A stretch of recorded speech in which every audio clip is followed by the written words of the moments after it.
Hello friends, Rathasaptami అయిపోయింది. 4 ఆదివారాలు కూడా ఆవు పాలు పొంగించుకుంటే చాలా మంచిదండి. ఇవాళ ఆదివారం నేను పాలు పొంగించుకుంటున్నాను. మన రథసప్తమికి రథం కట్టి అవన్నీ యథావిధిగా ఆ రోజున చేసుకుంటాము. కానీ 4 ఆదివారాలు మామూలుగా పాలు పొంగించేసుకుని పరవాన్నం వండుకొని సూర్య అష్టోత్తరం ఆదిత్య హృదయం చదువుకుని సూర్యనామూర్తికి నివేదనం చేసుకుంటే చాలా మంచిదండి. ఆరోగ్యం భాస్కరాదిచ్చేత్ అని అంటారు కదా మన పెద్దవాళ్ళు కూడాను.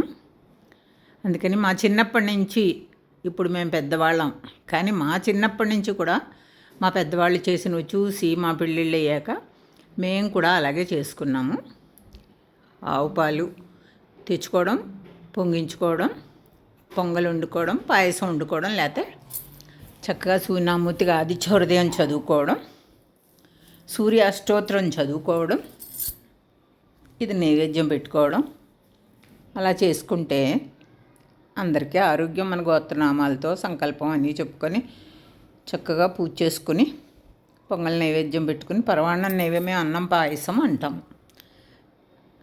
దాన్ని నివేదనం చేసుకుంటే చాలా మంచిది. దానికి ఇలాగా ఒక ఇత్తడి గిన్నె పెట్టుకుని దానికి పసుపు రాసి బొట్లు పెట్టుకొని, ఇప్పుడు అపార్ట్మెంటు ఇళ్లల్లో అన్నీ ఇలాగే కుదురుతాయి. అందుకని చెప్పి పల్లెటూళ్ళల్లో అయితే చక్కగా పొయ్యి పెట్టుకుని చేసుకోగలం. ఇక్కడ కుదరదండి. ఎక్కడ మనం ఉన్న ఏరియాలను బట్టి మనం చేసుకోవాలి.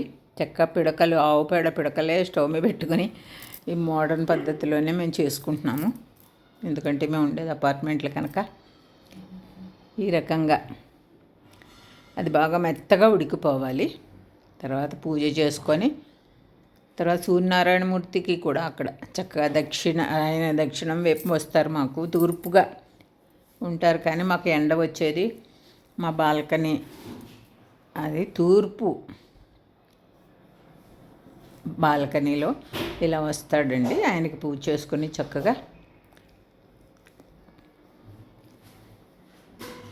ఇలా నివేదనం చేసుకుంటామండి.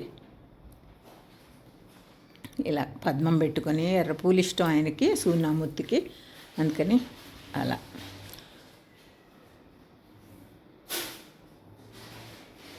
పొంగల్ నివేదనం పెట్టుకుని అష్టోత్తరం అది చదువుకొని ఆదిత్య హృదయం అది చదువుకుని ఇవాళ మా పూజ ఇలా చేసుకున్నామండి. మా వీడియో నచ్చితే లైక్ చేయండి, షేర్ చేయండి, సబ్స్క్రైబ్ చేసుకోండి. థ్యాంక్స్ అండి. సూర్యనామూర్తికి ఓం నమో భగవతే శ్రీహిరణ్య గర్భాయ నమః అని కూడా మంత్రం